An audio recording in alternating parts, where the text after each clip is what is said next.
சில பேர் வந்து என்ன யோசிப்பாங்க அப்படின்னா, நம்ம அவங்களுக்கு மேக்கப் பண்ணிக்கணும், மேரேஜ்க்கு போறதுக்கு, இல்லன்னா வந்து ஃபங்ஷன் போறதுக்கு, இந்த மாரி அழகா போகணும். இல்ல ஃபார் எக்ஸாம்பிள் ஒரு சின்ன ஒகேஷன் ஒரு பாய் ஃப்ரெண்ட், கேர்ள் ஃப்ரெண்ட் மீட் பண்ண போறாங்க. ஆ. அப்பனா கூட இப்ப ரொம்ப கேஷுவல் ஆயிருச்சு இல்லையா? ஆமாங்க. ஸோ ஐ மீன் மேக்கப்போட இருக்கிறது ஆமா, அப்படிங்கிறது. ஆமா, ஆமா. பட் அவங்களுக்குள்ள ஒரு சில பேருக்கு அந்த இன்செக்யூரிட்டி என்னன்னா, நம்ம ம், போட்டா நல்லா இருப்போமா? மேக்கப் போட்டுட்டா நல்லா இருப்போமா? ம். இல்லன்னா போற இடத்துல ஜட்ஜ் பண்ணிருவாங்களோன்ற ஒரு ஆமா, பயம் இருக்கும். ஆமா. ஸோ நான் டார்க்கா இருக்கேன், நான் ஒயிட்டா இருக்கேன். ஏதாவது உனக்கே மேக்கப்ன்னு சொல்லுவாங்களோ அப்படின்னு ம், ஒரு பயம் இருக்கும். ம். அவங்களுக்குலாம் நீங்க சொல்ல விரும்புறது என்ன?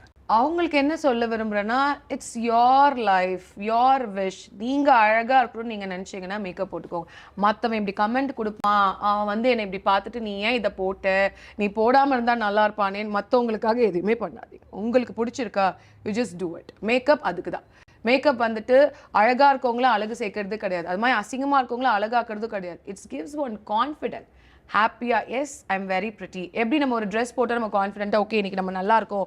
இந்த ட்ரெஸ் நமக்கு நல்லா இருக்கு அப்படின்னு ஏன் ட்ரெஸ் போட்டா நம்மளுக்கு கான்ஃபிடென்ட் வரும்னு இருக்குதா என்ன? இல்ல அந்த ட்ரெஸ் அந்த கலர் நம்மள காம்ப்ளிமெண்ட் பண்ணும். அது மாதிரி தான் மேக்கப்பும் நம்ம காம்ப்ளிமெண்ட் பண்ணணும். ஸோ அது மாதிரி நீங்க மைண்ட் தாட்ல மத்தவங்களுக்காகன்றத விட்டுட்டு உங்களுக்காக பண்ணீங்கன்னா த பெஸ்ட்.